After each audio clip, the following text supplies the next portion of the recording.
18 വർഷത്തെ സിനിമാ കരിയറിനിടയിൽ 450-ലേറെ സിനിമകൾ അഭിനയിച്ച് സൗത്ത് ഇന്ത്യൻ സിനിമ അടക്കി ഭരിച്ച സിൽക്ക് സ്മിതയുടെ ജീവചരിത്രത്തെ ആസ്പദമാക്കിയെടുത്ത ചിത്രമായിരുന്നു ഡേർട്ടി പിക്ചർ. മിലൻ ലൂത്രിയ സംവിധാനം ചെയ്ത് ഹിന്ദിയിൽ 2011 പുറത്തിറങ്ങിയ ഈ ചിത്രത്തിൽ സിൽക്കിന്റെ കഥാപാത്രത്തെ അവതരിപ്പിച്ചിരുന്നത് നടി വിദ്യാ ബാലനായിരുന്നു. വളരെ ചെറുപ്പത്തിൽ വിവാഹിതയായ സിൽക്ക് സ്മിത പിന്നീട് വീട് വിട്ടിറങ്ങുകയും ടച്ചപ്പ് ആർട്ടിസ്റ്റായി സിനിമയിലെത്തുകയും ചെയ്തു. പിന്നീട് 450-ലേറെ സിനിമകൾ അഭിനയിച്ച് സൗത്ത് ഇന്ത്യൻ സിനിമ അടക്കി ഭരിക്കുകയും ചെയ്തിരുന്നു. ഒരുപാട് വിവാദങ്ങളും സംഭവബഹുലവുമായ സിൽക്ക് സ്മിതയുടെ ജീവിതം 1996 സെപ്റ്റംബർ 23-ന് 35-ാമത്തെ വയസ്സിൽ അവസാനിപ്പിക്കുകയായിരുന്നു. നമ്മുടെ മലയാളത്തിലും സിൽക്ക് സ്മിത ഒരുപാട് സിനിമകളിൽ അഭിനയിച്ചിട്ടുണ്ട്. സിൽക്കിന്റെ യഥാർത്ഥ ജീവിതകഥയിൽ നിന്നും ഇൻസ്പയർ ചെയ്താണ് ഈ സിനിമ തയ്യാറാക്കിയിരിക്കുന്നത്. ഇമ്രാൻ ഹാഷ്മി, തുഷാർ കപൂർ, നസ്രുദ്ദീൻ ഷാ തുടങ്ങിയവരായിരുന്നു മറ്റു കഥാപാത്രങ്ങളെ അവതരിപ്പിച്ചിരുന്നത്. അന്നത്തെ കാലത്ത് ജീവിച്ചിരുന്ന പല സംവിധായകരുടെയും ജീവിതവും ഈ ചിത്രത്തിൽ പറയുന്നുണ്ട്. പ്രേക്ഷകരിൽ നിന്നും നിരൂപകരിൽ നിന്നും മികച്ച അഭിപ്രായമായിരുന്നു ഈ ചിത്രം നേടിയത്. വിദ്യാ ബാലന്റെ കരിയറിലെ തന്നെ വലിയൊരു ബ്രേക്ക് കൂടിയായിരുന്നു ഈ സിനിമ. ഹിന്ദി, തമിഴ്, തെലുങ്ക് ഭാഷകളിൽ റിലീസ് ചെയ്ത ഈ ചിത്രം ബോക്സ് ഓഫീസിൽ നിന്നും അന്നത്തെ കാലത്ത് 117 കോടിക്ക് മുകളിൽ കളക്ഷൻ നേടിയിരുന്നു. നമ്മുടെ അടുത്ത താരം കലാഭവൻ മണിയാണ്. ദാരിദ്ര്യത്തിൽ നിന്നും കഷ്ടപ്പാടിൽ നിന്നും മിമിക്രിയിലൂടെ സിനിമയിലെത്തിയ മണിച്ചേട്ടൻ മലയാളത്തിന് പുറമെ തമിഴ്, തെലുങ്ക്, കന്നഡ ഭാഷകളിൽ സൂപ്പർ വേഷങ്ങൾ കൈകാര്യം ചെയ്ത താരമായിരുന്നു. അഭിനയത്തിന് പുറമെ ഗായകൻ, സംഗീത സംവിധായകൻ തുടങ്ങി എല്ലാ മേഖലയിലും കൈവച്ച നമ്മുടെ മണിച്ചേട്ടന്റെ ജീവിതത്തെ ആസ്പദമാക്കി എടുത്ത ചിത്രമായിരുന്നു ചാലക്കുടിക്കാരൻ ചങ്ങാതി. വിനയൻ സംവിധാനം ചെയ്ത ഈ സിനിമ 2018 പുറത്തിറങ്ങിയിരുന്നത്. കലാഭവൻ മണിച്ചേട്ടന്റെ റോളിൽ സെന്തിൽ കൃഷ്ണയായിരുന്നു എത്തിയിരുന്നത്. റീനു സുന്ദർ, ഹണി റോസ്, ധർമ്മജൻ ബോൾഗാട്ടി, സലീം കുമാർ തുടങ്ങിയവരൊക്കെ മറ്റു കഥാപാത്രങ്ങളെ കൈകാര്യം ചെയ്തു. വിജയകാന്ത് നായകനായ ക്യാപ്റ്റൻ പ്രഭാകർ എന്ന ചിത്രത്തിൽ ജൂനിയർ ആർട്ടിസ്റ്റായി അഭിനയിച്ചുകൊണ്ടായിരുന്നു മണിച്ചേട്ടന്റെ തുടക്കം. പിന്നീട് അക്ഷരം എന്ന ചിത്രത്തിൽ ഓട്ടോ ഡ്രൈവറുടെ വേഷത്തിലെത്തി. സല്ലാപം എന്ന ചിത്രത്തിലെ കഥാപാത്രത്തിലൂടെയാണ് ഇദ്ദേഹം ശ്രദ്ധിക്കപ്പെടുന്നത്. സിനിമയ്ക്ക് പുറമെ ഒരുപാട് ചാരിറ്റി പ്രവർത്തനങ്ങളും ചെയ്ത ഇദ്ദേഹം പിന്നീട് മലയാളത്തിലെ സൂപ്പർ നായകന്മാരുടെ പട്ടികയിലേക്ക് ഉയരുകയായിരുന്നു. ഈ കഥകളൊക്കെ ചാലക്കുടിക്കാരൻ ചങ്ങാതി എന്ന ചിത്രത്തിൽ വ്യക്തമായി കാണിക്കുന്നുണ്ട്. 2016 മാർച്ച് 6-നായിരുന്നു മണിച്ചേട്ടന്റെ ദുരൂഹ സാഹചര്യത്തിലുള്ള മരണം സംഭവിച്ചത്. മരിക്കുമ്പോൾ ഇദ്ദേഹത്തിന്റെ പ്രായം 45 വയസ്സായിരുന്നു. ഇദ്ദേഹത്തിന്റെ മരണത്തെ ചുറ്റിപ്പറ്റി ഒരുപാട് വിവാദങ്ങളും അന്വേഷണങ്ങളൊക്കെ പിന്നെ ഉണ്ടായിരുന്നു. ഇന്നും മലയാള പ്രേക്ഷകർ വളരെയധികം സ്നേഹിക്കുന്ന നടനാണ് കലാഭവൻ മണിച്ചേട്ടൻ. നമ്മുടെ അടുത്ത താരം MGR ആണ്. തമിഴിലെ സൂപ്പർ താരവും തമിഴ്നാട് മുഖ്യമന്ത്രിയുമായിരുന്ന MGRന്റെ ജീവിതത്തെ ഇൻസ്പയർ ചെയ്തെടുത്ത ചിത്രമായിരുന്നു ഇരുവർ. മണിരത്നം സംവിധാനം ചെയ്ത ഈ ചിത്രം 1997 പുറത്തിറങ്ങുന്നത്. MGRന്റെയും സിനിമാ തിരക്കഥകൃത്തും തമിഴ്നാട്ടിലെ മറ്റൊരു മുഖ്യമന്ത്രിയുമായിരുന്ന M കരുണാനിധിയുടെയും സൗഹൃദത്തിന്റെ കഥ പറഞ്ഞ ഈ ചിത്രത്തിൽ മോഹൻലാലായിരുന്നു MGRന്റെ വേഷത്തിലെത്തിയിരുന്നത്. പ്രകാശ് രാജ് ആയിരുന്നു M കരുണാനിധിയെ അവതരിപ്പിച്ചിരുന്നത്. ഇരുവരുടെയും ജീവിതവുമായി ബന്ധപ്പെട്ടുണ്ടായ സംഭവങ്ങളും രണ്ടുപേരുടെയും സൗഹൃദവും ഈ സിനിമയിൽ വ്യക്തമായി കാണിച്ചിരുന്നു. 1936 പുറത്തിറങ്ങിയ സാത്തി ലീലാവതി എന്ന ചിത്രത്തിലൂടെയായിരുന്നു MGR സിനിമയിലേക്ക് എത്തിയത്. 1950 പുറത്തിറങ്ങി M കരുണാനിധി എഴുതിയ ചിത്രത്തിലൂടെയായിരുന്നു MGRന് വലിയ ബ്രേക്ക് ലഭിക്കുന്നത്. പിന്നീട് സിനിമയിലെ വൻ താരമായി വളർന്ന ഇദ്ദേഹം 1977 മുതൽ 1987 വരെ തമിഴ്നാട് മുഖ്യമന്ത്രിയായും സേവനമനുഷ്ഠിച്ചിരുന്നു. 1987 ഡിസംബർ 24-ന് 70-ാം വയസ്സിലാണ് MGR മരണപ്പെടുന്നത്. ഐശ്വര്യ റായി, ഗൗതമി, രേവതി, തബു, നാസർ തുടങ്ങിയവരായിരുന്നു മറ്റു പ്രധാന കഥാപാത്രങ്ങളെ അവതരിപ്പിച്ചിരുന്നത്. പ്രേക്ഷകരിൽ നിന്നും നല്ല അഭിപ്രായമായിരുന്നു ഈ സിനിമയ്ക്ക് ലഭിച്ചത്. നമ്മുടെ അടുത്ത താരം നടി ഷക്കീലയാണ്. ജീവിത സാഹചര്യങ്ങൾ കൊണ്ട് ബി ഗ്രേഡ് സിനിമകളിലെ നായികയാവേണ്ടി വന്ന ഷക്കീല മലയാളം, തമിഴ്, തെലുങ്ക് ഭാഷകളായി നിരവധി സിനിമകളിൽ അഭിനയിച്ചിട്ടുണ്ട്. 1995 പുറത്തിറങ്ങിയ പ്ലേ ഗേൾസ് എന്ന ചിത്രത്തിൽ 18-ാമത്തെ വയസ്സിൽ അഭിനയിച്ച് സിനിമാ കരിയർ ആരംഭിച്ച ഇവരുടെ ജീവിത കഥയിൽ നിന്നും ഇൻസ്പയർ ചെയ്തെടുത്ത ഒരു സിനിമയാണ് 2020 പുറത്തിറങ്ങിയ ഷക്കീല. ഇന്ദ്രജിത്ത് ലങ്കേഷ് ആയിരുന്നു ഈ ചിത്രം സംവിധാനം ചെയ്തിരുന്നത്. റിച്ച ചദ്ദയാണ് ഈ സിനിമയിൽ ഷക്കീല എന്ന കഥാപാത്രത്തെ അവതരിപ്പിച്ചത്. പങ്കജ് ത്രിപാഠി, രാജീവ് പിള്ള, എസ്റ്റർ നോറൻഹ തുടങ്ങിയവരായിരുന്നു മറ്റു കഥാപാത്രങ്ങളെ അവതരിപ്പിച്ചിരുന്നത്. 90കളുടെ തുടക്കത്തിൽ മലയാള സിനിമയിൽ ബി ഗ്രേഡ് സിനിമകൾക്ക് വലിയ മാർക്കറ്റ് ഉണ്ടാക്കി കൊടുത്ത താരമായിരുന്നു ഇവർ. ജീവിത സാഹചര്യങ്ങളായിരുന്നു ഇവരെ ഇത്തരം സിനിമകളിൽ അഭിനയിക്കാൻ പ്രേരിപ്പിച്ചത്. ഹിന്ദിക്ക് പുറമെ കന്നഡ, തമിഴ്, തെലുങ്ക് ഭാഷകളിൽ ഈ ചിത്രം റിലീസ് ചെയ്തിരുന്നു. നമ്മുടെ അടുത്ത താരം നടി ശ്രീവിദ്യയാണ്. മലയാളത്തിന് പുറമെ തമിഴ്, തെലുങ്ക്, കന്നഡ ഭാഷകളിലായി 800-ലേറെ സിനിമകൾ അഭിനയിച്ച നടിയാണ് ശ്രീവിദ്യ. എന്നാൽ നടി ശ്രീവിദ്യയുടെ ജീവിത കഥകളിൽ നിന്നും ഇൻസ്പയർ ചെയ്തെടുത്തുവെന്ന് ചിലർ പറയപ്പെടുന്ന ചിത്രമാണ് 2008 രഞ്ജിത്തിന്റെ സംവിധാനത്തിൽ പുറത്തിറങ്ങിയ തിരക്കഥ എന്ന ചിത്രം. പ്രിയാമണി, അനൂപ് മേനോൻ, പൃഥ്വിരാജ് സുകുമാരൻ, സമൃദ്ധ സുനിൽ, രഞ്ജിത്ത്, പ്രവീണ തുടങ്ങിയവരായിരുന്നു പ്രധാന കഥാപാത്രങ്ങളെ അവതരിപ്പിച്ചിരുന്നത്. പ്രിയാമണി ഈ ചിത്രത്തിൽ മാളവിക എന്ന കഥാപാത്രത്തെയായിരുന്നു കൈകാര്യം ചെയ്തിരുന്നത്. 1967 പുറത്തിറങ്ങിയ തമിഴ് ചിത്രമായ തിരുവുച്ചൽവർ എന്ന ചിത്രത്തിൽ ബാലതാരമായി അഭിനയിച്ചുകൊണ്ടാണ് ശ്രീവിദ്യ സിനിമാ രംഗത്തേക്ക് എത്തുന്നത്. പിന്നീട് ഉപനായികയായും നായികയായും ക്യാരക്ടർ റോളുകളുമായി നിരവധി സിനിമകളിൽ ഇവർ അഭിനയിച്ചു. നിരവധി TV സീരിയലുകളിലും അഭിനയിച്ച ഇവർ 2006 ഒക്ടോബർ 19 മരണപ്പെടുന്നത്. മരിക്കുമ്പോൾ 53 വയസ്സായിരുന്നു. എന്നാൽ ഈ സിനിമ ശ്രീവിദ്യയുടെ യഥാർത്ഥ ജീവിതവുമായി ബന്ധപ്പെട്ട് എടുത്തതല്ല എന്നും ഈ സിനിമയിൽ സിനിമയ്ക്ക് ആവശ്യമായ ചേരുവകൾ ചേർത്തിട്ടുണ്ടെന്നുമാണ് സംവിധായകൻ പറഞ്ഞത്. ഒഫീഷ്യലായി ഈ സിനിമ ശ്രീവിദ്യയുടെ ജീവിതത്തെ ആസ്പദമാക്കിയെടുത്താണെന്ന് ഒരിടത്തും പറഞ്ഞിട്ടില്ല. ബെസ്റ്റ് ഫീച്ചേർഡ് ഫിലിമിനുള്ള നാഷണൽ അവാർഡ് ഈ ചിത്രം നേടിയിരുന്നു. നല്ല അഭിപ്രായമായിരുന്നു ഈ സിനിമയ്ക്ക് പ്രേക്ഷകരിൽ നിന്നും ലഭിച്ചത്. അടുത്തത് ബോളിവുഡ് താരം സഞ്ജയ് ദത്താണ്. 80കളിലും 90കളിലും ഹിന്ദിയിലെ സൂപ്പർ താരമായ സഞ്ജയ് ദത്ത് ഇപ്പോൾ സൗത്ത് ഇന്ത്യൻ ഭാഷകൾ ഉൾപ്പെടെ ശക്തമായ വില്ലൻ വേഷങ്ങളിലെത്തുന്ന താരമാണ്. എന്നാൽ പൂർണ്ണമായും സഞ്ജയ് ദത്തിന്റെ ജീവിതകഥയെ ആസ്പദമാക്കി 2018 രാജ്കുമാർ ഹിറാനിയുടെ സംവിധാനത്തിൽ പുറത്തിറങ്ങിയ ചിത്രമായിരുന്നു സഞ്ജു. രൺവീർ കപൂർ ആയിരുന്നു ഈ ചിത്രത്തിൽ സഞ്ജയ് ദത്തായി അഭിനയിച്ചത്. പൂർണ്ണമായും സഞ്ജയ് ദത്ത് തന്നെയാണെന്ന് തോന്നിക്കുന്ന രീതിയിലുള്ള പ്രകടനമായിരുന്നു ഈ സിനിമയിൽ രൺവീർ കപൂർ കാഴ്ചവെച്ചത്. സഞ്ജയ് ദത്തിന്റെ ജീവിതത്തിലെ വിവിധ കാലഘട്ടങ്ങൾ വളരെ മനോഹരമായിട്ട് തന്നെ ഈ സിനിമയിൽ അവതരിപ്പിച്ചിട്ടുണ്ട്. സിനിമ ഫാമിലി ബാക്ക്ഗ്രൗണ്ടിൽ നിന്നും സിനിമയിലെത്തിയ സഞ്ജയ് ദത്ത് 1981 പുറത്തിറങ്ങിയ റോക്കി എന്ന ചിത്രത്തിലൂടെയാണ് സിനിമയിലേക്ക് പ്രവേശിക്കുന്നത്. പിന്നീട് 80കളിലും 90കളിലും നിരവധി സൂപ്പർ ഹിറ്റുകൾ ഇദ്ദേഹം പ്രേക്ഷകർക്ക് സമ്മാനിച്ചു. സംഭവബഹുലമായിരുന്നു സഞ്ജയ് ദത്തിന്റെ ജീവിതം. നിരവധി തവണ ജീവിതത്തിൽ നേരിട്ട ട്രാജഡികളും കരിയറിലെ വൻ വീഴ്ചകളും ശക്തമായ തിരിച്ചുവരവും പിന്നീടുണ്ടായ ജയിൽ വാസവും ഒക്കെ ഈ സിനിമയിൽ വ്യക്തമായി കാണിക്കുന്നുണ്ട്. വിക്കി കൗശൽ, സോനം കപൂർ, ഡിയ മിർസ, അനുഷ്ക ശർമ്മ തുടങ്ങിയവരായിരുന്നു മറ്റു പ്രധാന കഥാപാത്രങ്ങളെ അവതരിപ്പിച്ചിരുന്നത്. പ്രേക്ഷകരിൽ നിന്നും വളരെ നല്ല അഭിപ്രായമായിരുന്നു ഈ സിനിമയ്ക്ക് ലഭിച്ചത്. ഏകദേശം 96 കോടി ബജറ്റിൽ നിർമ്മിച്ച സിനിമ ബോക്സ് ഓഫീസിൽ നിന്നും 587 കോടിക്ക് മുകളിൽ കളക്ഷൻ നേടിയിരുന്നു. നമ്മുടെ അടുത്ത താരം പഴയകാല നായിക സാവിത്രിയാണ്. 1950, 60 കാലഘട്ടങ്ങളിൽ തമിഴ്, തെലുങ്ക് ഭാഷകളിലെ സൂപ്പർ താരമായിരുന്നു സാവിത്രി. 1952 പുറത്തിറങ്ങിയ പെല്ലി ചേസി ചൂടു എന്ന ചിത്രത്തിലൂടെയായിരുന്നു ഇവർ സിനിമാ രംഗത്തേക്ക് എത്തുന്നത്. പിന്നീട് അങ്ങോട്ട് 250-ലേറെ സിനിമകളിൽ ഇവർ അഭിനയിച്ചിട്ടുണ്ട്. നടി സാവിത്രിയുടെ ജീവിതകഥയെ ആസ്പദമാക്കി 2018 നാഗ് അശ്വിന്റെ സംവിധാനത്തിൽ പുറത്തിറങ്ങിയ ചിത്രമായിരുന്നു മഹാനടി. കീർത്തി സുരേഷ് ആയിരുന്നു ഈ ചിത്രത്തിൽ സാവിത്രിയായി അഭിനയിച്ചത്. നമ്മുടെ ദുൽഖർ സൽമാനായിരുന്നു ചിത്രത്തിൽ ജമനി ഗണേശന്റെ വേഷം കൈകാര്യം ചെയ്തത്. സംഭവബഹുലമായ നടി സാവിത്രിയുടെ ജീവിതം ഈ ചിത്രത്തിൽ വ്യക്തമായി കാണിക്കുന്നുണ്ട്. 1981 ഡിസംബർ 26-നാണ് സാവിത്രി മരണപ്പെടുന്നത്. മരിക്കുമ്പോൾ അവരുടെ പ്രായം 47 വയസ്സ് മാത്രമായിരുന്നു. മഹാനടി എന്ന ചിത്രത്തിൽ കീർത്തി സുരേഷിനെയും ദുൽഖർ സൽമാനെയും കൂടാതെ സാമന്ത റുത്പ്രഭു, വിജയ് ദേവർകൊണ്ട, രാജേന്ദ്ര പ്രസാദ് തുടങ്ങിയവരൊക്കെ മറ്റു പ്രധാന കഥാപാത്രങ്ങളെ അവതരിപ്പിച്ചിരുന്നു. പ്രേക്ഷകരിൽ നിന്നും നിരൂപകരിൽ നിന്നും മികച്ച അഭിപ്രായമായിരുന്നു ഈ ചിത്രത്തിന് ലഭിച്ചത്. ഏകദേശം 25 കോടി ബജറ്റ് നിർമ്മിച്ച സിനിമ ബോക്സ് ഓഫീസിൽ നിന്നും 83 കോടിക്ക് മുകളിൽ കളക്ഷൻ നേടിയിരുന്നു. 2023 പുറത്തിറങ്ങി റെക്കോർഡുകൾ തകർത്ത സിനിമയായിരുന്നു 2018. ജൂഡ് ആന്റണിയുടെ സംവിധാനത്തിൽ പുറത്തിറങ്ങിയ ഈ ചിത്രം തിയേറ്ററുകളിൽ നിന്നും വലിയ പ്രതികരണമാണ് നേടിയത്. മികച്ച കളക്ഷൻ നേടി റെക്കോർഡുകൾ ബ്രേക്ക് ചെയ്ത് സിനിമ മുന്നേറി. 2018 കേരളത്തിലുണ്ടായ വെള്ളപ്പൊക്കത്തെ അടിസ്ഥാനമാക്കിയാണ് ഈ സിനിമ റിലീസ് ചെയ്തത്. മലയാളികൾ നേരിട്ട പ്രശ്നങ്ങളും പ്രതിസന്ധികളും ഈ സിനിമയിൽ നന്നായി കാണിച്ചിട്ടുണ്ട്. 2018 വെള്ളപ്പൊക്കത്തെക്കുറിച്ച് ഓർക്കാൻ തന്നെ വയ്യ, അത്ര ഭയാനകമായിരുന്നു. പക്ഷേ മലയാളികളെല്ലാവരും ഒറ്റക്കെട്ടായി നിന്ന് വെള്ളപ്പൊക്കത്തെ ചെറുത്തുനിന്ന കഥയാണ് 2018 കാണിക്കുന്നത്. ടൊവിനോ തോമസ്, ആസിഫ് അലി, നരയൻ, വിനീത് ശ്രീനിവാസൻ, കുഞ്ചാക്കോ ബോബൻ, ലാൽ തുടങ്ങിയവരായിരുന്നു പ്രധാന കഥാപാത്രങ്ങളെ അവതരിപ്പിച്ചിരുന്നത്. ഈ സിനിമ കാണുന്ന ഓരോ മലയാളികൾക്കും തന്റെ ഇമോഷൻ അടക്കിപ്പിടിക്കാൻ സാധിക്കാത്ത രീതിയിൽ അത്ര മനോഹരമായാണ് ഈ സിനിമ ജൂഡ് ആന്റണി സംവിധാനം ചെയ്തിരിക്കുന്നത്. ഈ സിനിമയിൽ എടുത്തു പറയേണ്ട മറ്റൊരു കാര്യം ഈ സിനിമയുടെ ആർട്ട് ഡിപ്പാർട്ട്മെന്റ് ആണ്. വളരെ മനോഹരമായിട്ടാണ് ആ വെള്ളപ്പൊക്കം അവർ ചിത്രീകരിച്ചിരിക്കുന്നത്. നമ്മൾ ഹോളിവുഡ് സിനിമയിൽ വലിയ ഗ്രാഫിക്കുകളുടെ സപ്പോർട്ടോടുകൂടി ചെയ്യുന്ന കാര്യമാണ് ഇവർ വളരെ മനോഹരമായി ലളിതമായി രൂപപ്പെടുത്തിയെടുത്തിരിക്കുന്നത്. നമ്മുടെ ഈ ലിസ്റ്റിലെ രണ്ടാമത്തെ സിനിമ നമ്മൾ മലയാളികൾ 2018 നേരിട്ട മറ്റൊരു ദുരന്തത്തെ അടിസ്ഥാനമാക്കിയായിരുന്നു. ആഷിഖ് കപൂറിന്റെ സംവിധാനത്തിൽ 2019 പുറത്തിറങ്ങിയ വൈറസ് എന്ന സിനിമയാണ്. നമ്മൾ മലയാളികൾ ഭയന്ന് വിറച്ചുപോയൊരു കാലമായിരുന്നു 2018 നിപ്പ കാലം. കോഴിക്കോട് ജില്ലയിലായിരുന്നു നിപ്പ വൈറസിന്റെ ഔട്ട് ബ്രേക്കിംഗ്. വാക്സിനേഷൻ ഇല്ലാത്ത രോഗം പിടിപെട്ടാൽ മരണം ഉറപ്പായ ഒരു ഭീതിയുടെ കാലമായിരുന്നു അന്ന്. കോഴിക്കോട് നഗരം ഉൾപ്പെടെ ആളുകൾ ഒഴിഞ്ഞ് ആളുകളാരും പുറത്തിറങ്ങാതെ കേരളത്തിലൊട്ടാകെ ഭീതി പരത്തിയ ഒരു സമയമായിരുന്നു അത്. നമ്മൾ ആ നിപ്പ കാലത്ത് നേരിട്ട പ്രതിസന്ധികളും വളരെ മനോഹരമായി നിപ്പ വൈറസിനെതിരെ പോരാടിയ കഥയുമാണ് വൈറസ് പറയുന്നത്. വലിയൊരു താരനിര തന്നെ അണിനിരുന്ന സിനിമയായിരുന്നു വൈറസ്. കുഞ്ചാക്കോ ബോബൻ, ആസിഫ് അലി, ടൊവിനോ തോമസ്, ഇന്ദ്രജിത്ത് സുകുമാരൻ, പാർവതി തിരുവോത്ത്, പൂർണിമ ഇന്ദ്രജിത്ത്, രേവതി, ഷൗബിൻ ഷാഹിർ തുടങ്ങി വലിയ താരനിര തന്നെ ഈ ചിത്രത്തിൽ അഭിനയിച്ചിട്ടുണ്ട്.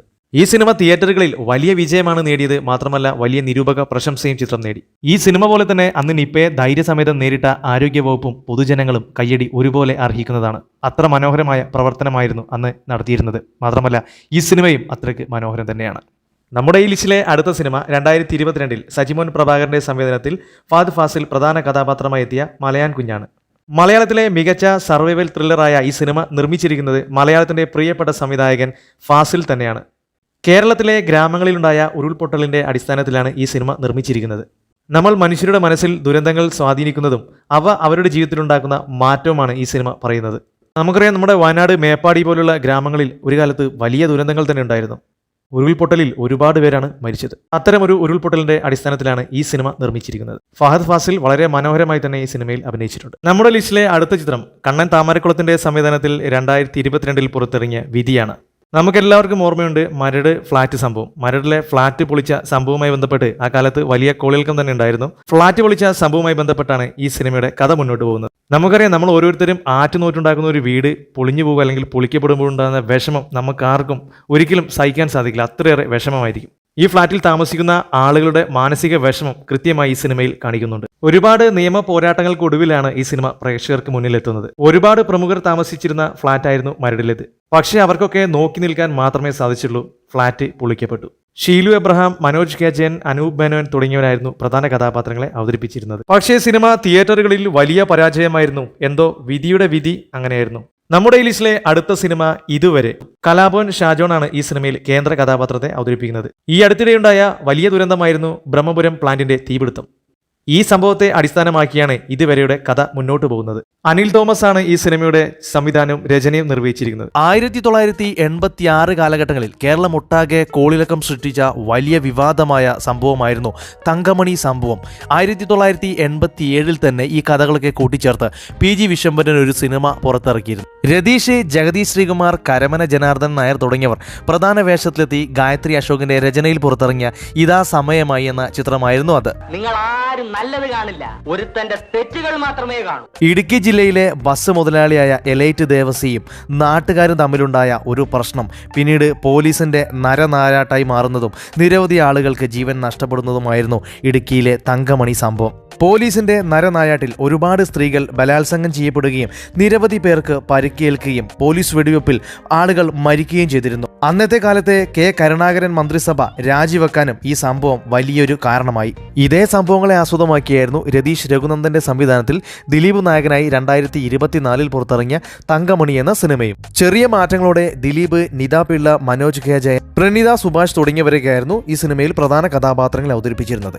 എന്നാൽ വമ്പൻ ഹൈപ്പിലെത്തിയ ഈ ദിലീപ് സിനിമ ബോക്സ് ഓഫീസിൽ പരാജയമായി മാറുകയായിരുന്നു. 1983 KG ജോർജിന്റെ സംവിധാനത്തിൽ പുറത്തിറങ്ങി വലിയ വിവാദമുണ്ടാക്കിയ ഒരു സിനിമയായിരുന്നു ലേഖയുടെ മരണം, ഒരു ഫ്ലാഷ് ബാക്ക്.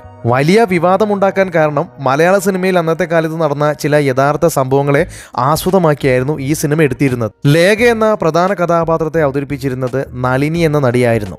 ഭരതൻ, രതീഷ്, മമ്മൂട്ടി തുടങ്ങിയവർ ഈ സിനിമയിൽ ക്യാമിയോ അപ്പിയറൻസിലും എത്തിയിരുന്നു. അന്നത്തെ കാലത്തെ സൗത്ത് ഇന്ത്യയിലെ പ്രധാന നടിയായിരുന്ന ശോഭയുടെ ജീവിതത്തിൽ യഥാർത്ഥത്തിൽ നടന്ന സംഭവങ്ങളെ ആസ്പദമാക്കിയായിരുന്നു ഈ സിനിമ എടുത്തിരുന്നത്. ദേശീയ അവാർഡും സംസ്ഥാന അവാർഡുകളും നേടിയവർ തന്റെ 17ാമത്തെ വയസ്സിൽ ജീവിതം സ്വയം അവസാനിപ്പിക്കുകയായിരുന്നു. ആ സംഭവങ്ങളിൽ നിന്നും ഇൻസ്പയർ ചെയ്തായിരുന്നു ഈ സിനിമ എടുത്തിരുന്നത്. നടി ശോഭയുടെ ഭർത്താവാണ് ബാലു മഹേന്ദ്ര. ഈ സിനിമയിൽ ബാലു മഹേന്ദ്രയ്ക്ക് പകരം സുരേഷ് ബാബു എന്ന കഥാപാത്രമായി എത്തുന്നത് നമ്മുടെ ഭരത് ഗോപിച്ചേട്ടനാണ്. നടി ശോഭയുടെ അമ്മ മുൻകാല നടി പ്രേമയായിരുന്നു. എന്നാൽ ഈ സിനിമയിൽ വിശാലാക്ഷി എന്ന കഥാപാത്രത്തെയാണ് കാണിക്കുന്നത്. പ്രേം നസീറിന് പകരം പ്രേം സാഗർ എന്ന കഥാപാത്രമായി എത്തുന്നത് നമ്മുടെ മമ്മൂക്കയാണ്. ഞാനെന്നും പുതുമുഖങ്ങളുടെ ആളാ. ഞാനിവിടെ അങ്ങോട്ട് ഏൽപ്പിച്ചേക്കാം. ശരിയായി. ഒരുപാട് വിവാദങ്ങളുണ്ടാക്കിയ ഈ സിനിമ നിർമ്മിച്ചിരുന്നത് നമ്മുടെ പ്രിയപ്പെട്ട ഇന്നസെന്റ് ചേട്ടനായിരുന്നു. എന്നാൽ ഈ സിനിമയിൽ പറഞ്ഞ എല്ലാ സംഭവങ്ങളും യഥാർത്ഥത്തിൽ നടന്നതാണോ അല്ലെങ്കിൽ സംവിധായകന്റെ ഭാവനയാണോ എന്ന കാര്യം ഇതുവരെ വ്യക്തമല്ല. 2021 മഹേഷ് നാരായണന്റെ സംവിധാനത്തിൽ പുറത്തിറങ്ങിയ ഫഹദ് ഫാസിൽ നായകനായെത്തിയ ചിത്രമായിരുന്നു മാലിക്. നിമിഷ സജയൻ, വിനയ് ഫോർട്ട്, ജോജോ ജോർജ്, ദിലീഷ് പോത്തൻ തുടങ്ങി വലിയൊരു താരനിര ഈ സിനിമയിലുണ്ടായിരുന്നു. ഈ സിനിമ ഒരു ഫിക്ഷണൽ കഥയാണ് പറയുന്നതെങ്കിലും കേരളത്തിൽ യഥാർത്ഥത്തിൽ നടന്ന വലിയ വിവാദമായ ഒരു സംഭവവുമായി ഈ ചിത്രത്തിന് ഒരുപാട് സാമ്യമുണ്ട്. 2009 തിരുവനന്തപുരത്തെ ഭീമാ പള്ളിയിലുണ്ടായ പോലീസ് വെടിവെപ്പിനെ ആസ്പദമാക്കിയായിരുന്നു ഈ സിനിമ എടുത്തിരുന്നത്. അന്നുണ്ടായ ദൗർഭാഗ്യകരമായ ആ സംഭവത്തിൽ 6ലേറെ പേർ മരിക്കുകയും 42ഓളം പേർക്ക് പരിക്കേൽക്കുകയും ചെയ്തിരുന്നു. ഈ കാര്യങ്ങളൊക്കെ മാലിക് എന്ന സിനിമയിൽ കാണിക്കുന്നുമുണ്ട്. അതുപോലെ ഈ സംഭവവുമായി ബന്ധപ്പെട്ട ചില യഥാർത്ഥ വ്യക്തികളുടെ പേരും ഈ സിനിമയിൽ പറയുന്നുണ്ട്. ഭീമാ പള്ളിക്ക് പകരം റമദ പള്ളി എന്ന പേരാണ് സിനിമയിൽ ഉപയോഗിച്ചത്.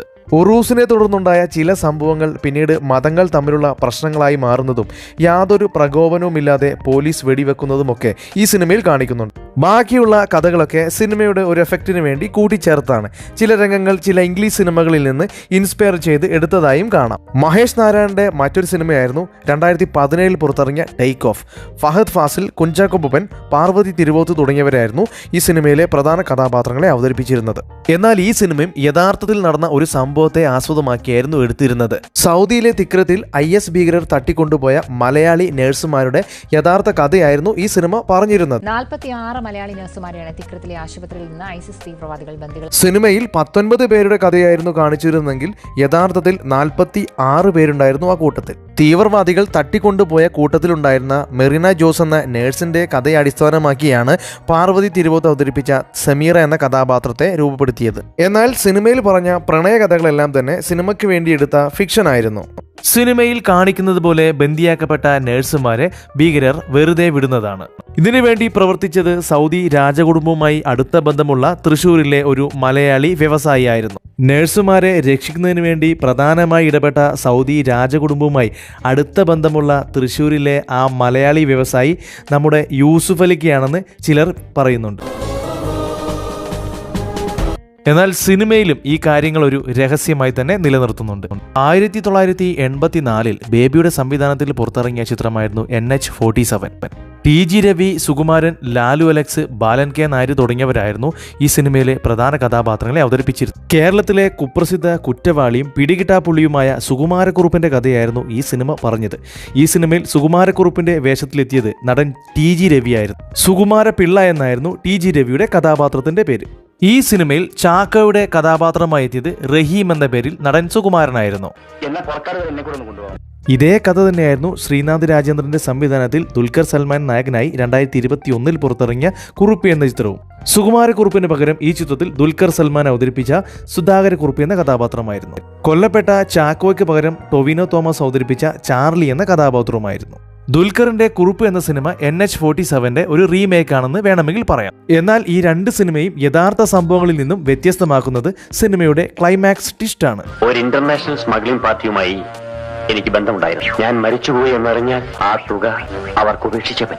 രണ്ട് സിനിമകളിലും ഒന്നു തന്നെയാണ് ക്ലൈമാക്സ്. കുറുപ്പിനുള്ള ഗാങ്സ്റ്റർ ബന്ധമാണ് കാണിക്കുന്നത്. എന്റെ മരണം തെളിവ് സഹിതം വാലിദ് വിശ്വസിക്കുന്നു. അതിന് മുന്നോടി മാത്രമായിരുന്നു 8 ലക്ഷം രൂപയുടെ ഇൻഷുറൻസ്. എന്നാൽ സിനിമയിൽ ബാക്കിയുള്ള എല്ലാ കഥകളും യഥാർത്ഥ സംഭവങ്ങളെ ആസ്പദമാക്കിയുള്ളത് തന്നെയായിരുന്നു.